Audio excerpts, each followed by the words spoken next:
कई बरसों से दिल्ली की तिहाड़ जेल में कैद कश्मीरी लहदगी पसंद रहनुमा मोहम्मद यासीन मलिक ने अपने खिलाफ जो बाज़ इल्ज़ामात हैं उनका इकबाल जुर्म जो है अब वो कर लिया है। कराची के इलाके सदर में प्लांटेड धमाका हुआ को दहशतगर्दी के साथ लिंक करें, टेरर फंडिंग के साथ, बेटिंग टेरर और एज ए बेटर। शहर कायद के अमन पर दहशतगर्दों का हमला। दाऊद पोता रोड सदर में साइकिल पर नस्ब किया गया धमाका खेज मवाद फट गया। डिलिमिटेशन की जो ये है 1957 का जो रिप्रेजेंटेटिव पब्लिक एक्ट है, इसकी रिपोर्ट जो है ये आई है, उसका आज इसमें इन्होंने छापी है और इसमें उन्होंने ये किया है कि कश्मीर को एक पार्ट बना के इस पूरे खित्ते का और उसके अंदर उन्होंने उसको डिलिमिटेशन की सूरत हाल बना दी है। आपको खौफ लगता है कि पाकिस्तान बैंकरप्ट होने वाला है। मैं आपको बता दूं कि आपके पास वाहिद इस वक्त रेस्क्यू और वाहिद जो रास्ता है वो इंडिया के साथ तिजारत है। आपका दयामीर बादशाह डैम जो है इस पे एतराज इंडिया क्यों करता है? वो कहता है ये हमारा इलाका है, हम इस पर क्लेम आप कैसे बना सकते हो? गिलगित बल्तिस्तान में आप काम करते हो, ये हमारा इलाका है, तुम कैसे क्लेम कर सकते हो?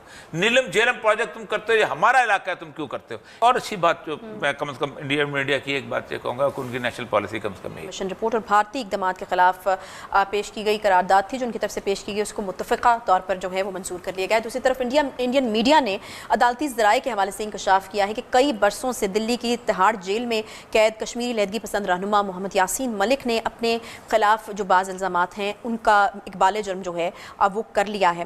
याद रहे कि यासीन मलिक साहब जो हैं उन्होंने अपने लिए कोई भी वकील लेने से भी इनकार कर दिया था। देखें ये जो डिलिमिटेशन की जो ये है 1957 का जो रिप्रेजेंटेटिव पब्लिक एक्ट है, इसकी रिपोर्ट जो है ये आई है, उसका आज इसमें इन्होंने छापी है और इसमें उन्होंने ये किया है कि कश्मीर को एक पार्ट बना के इस पूरे खित्ते का और उसके अंदर उन्होंने उसको डिलिमिटेशन की सूरत हाल बना दी है। बिलावल साहब आज बोले तो हैं और मसला सारा यह है कि आपको अंदाज़ा नहीं है कि पाकिस्तान का जो मौजूदा पॉलिटिकल इशू है ना, इट वाज स्टार्टेड ऑन 370।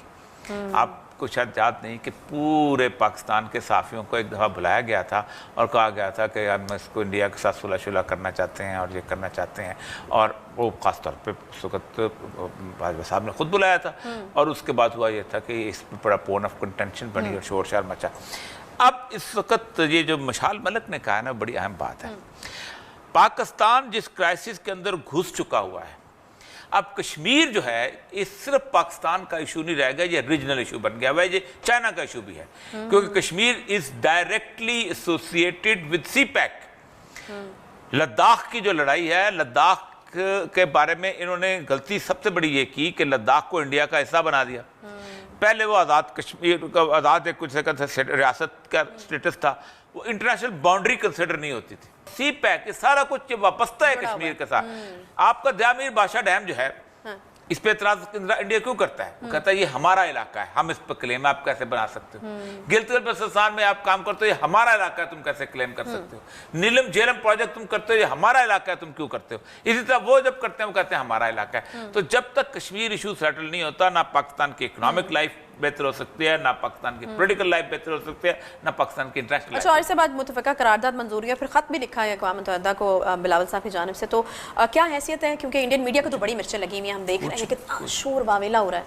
कुछ नहीं, इंडिया मीडिया जिंदा इस बात पे रहता है। और एक और अच्छी बात जो मैं कम से कम इंडिया मीडिया की एक बात ये कहूँगा कि उनकी नेशनल पॉलिसी कम से कम एक है। हमारे मुल्क में कम से कम एंटी इंडिया फीलिंग्स के हिसाब से अगर हमारा किसी बंदे पर कोई इल्ज़ाम लगता है तो हम यही लगा के उसको सत्यानाश कर देते हैं। वहाँ एक रियासत का बयानिया होता है, ऊपर मोदी हो, ऊपर मनमोहन सिंह हो, ऊपर राजीव हो, कोई हो, इंदिरा गांधी हो, रियासत का बयानिया है, उसी को क्लेम करेंगे मुल्क से बाहर। हमारे मुल्क का मसला ये है कि हमारे मुल्क में अल्ताफ हुसैन हो या कोई और हो, मैं बड़े लीडरों का नाम, कौन सा बड़ा लीडर है कि जिसने खास तौर पे रियासत के बयानिया को चैलेंज नहीं किया? अच्छा बैरिस्टर साहब, आखिरी सवाल सर आपसे, इसका बस मुख्तसर से जवाब मैं चाहूंगी कि क्या इसका मतलब है कि क्या अगर पाकिस्तान और भारत इस वक्त ट्रेड स्टार्ट करें, तिजारत स्टार्ट करें और इस मसले को जो है एक बिल्कुल एक नया मोड़ लें और ये कहें कि बजाय इसके कि हम दुश्मन समझे, बल्कि हम ये कहें कि दोनों मुल्क मदद करें एक दूसरे की, यानी ये कि ज़ाहिर भारत ही ज्यादा मदद कर सकता है, तो क्या इस सूरत हाल से निकला जा सकता है?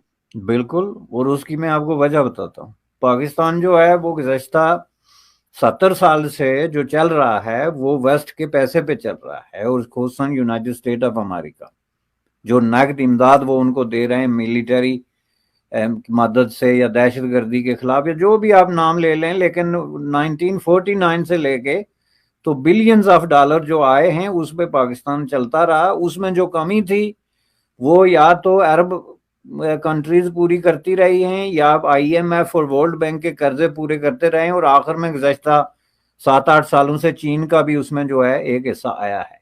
तो इसका मतलब ये है कि आपकी इकोनॉमी जो है वो इसी तरीके से चल रही थी, जो कि अब वो पाइपलाइन टोटली कट ऑफ हो गई है। अब अगर आप चाहें भी तो कोई आपको इस पैमाने पे पैसे नहीं देगा। तो पैसे तो चाहिए ना, जो अय्याशियां हैं, जो मालात हैं, जो गाड़ियां हैं, जो अपरेटस उन्होंने डेवलप किया हुआ है, वो तो यूनाइटेड स्टेट ऑफ अमेरिका से भी स्टाइल और स्टैंडर्ड में कहीं आगे है, वो तो यूरोप से भी कहीं आगे है। वो मसाले आप देते हैं, वो लोग साइकिलों पे काम करने जाते हैं, और आप जो है 98 करोड़ खर्च करके तो हेलीकॉप्टर पे जो है वो जाते हैं। तो फिर आपके लिए ये पैसे चाहिए। तो इसके ये पैसे लेने के लिए मैं आपको बता दूं कि आपके पास वाहिद इस वक्त रेस्क्यू और वाहिद जो रास्ता है वो इंडिया के साथ तिजारत है, क्योंकि उसकी वजह से आपकी पूरी पॉपुलेशन, आपकी बिजनेस कम्युनिटी दोनों तरफ से वो एंगेज हो जाएगी एक प्रोडक्टिव और प्रोग्रेसिव एक्टिविटी में। और ये फायदा सिर्फ पाकिस्तान को नहीं है, ये इंडिया को भी है। पाकिस्तान के पास बहुत बड़ी एक मिडिल क्लास है जिसके अंदर परचेजिंग पावर है, और वो इंडिया अपनी चीजें मैं यही पूछने लगी थी बैरिस्टर साहब, रुकिएगा, मैं यही पूछने लगी थी कि ठीक है पाकिस्तान तो सही है, हमें तो जरूरत है, लेकिन भारत ऐसा क्यों करेगा? उसको क्या वो कहेगा कि भाई नहीं, हम क्यों करें? भारत को ज्यादा बड़ा फायदा है। उसकी वजह मैं आपको बताता हूँ कि भारत जो है वो ज्यादा चीजें पैदा करता है पाकिस्तान की निस्बत, ना सिर्फ इंडस्ट्रियल बल्कि एग्रीकल्चर पैमाने पे भी, दोनों सतह पे वो पाकिस्तान से कहीं ज्यादा स्टेबल है। और पाकिस्तान की मार्केट में इन चीजों की कमी है, इन चीजों की डिमांड है जो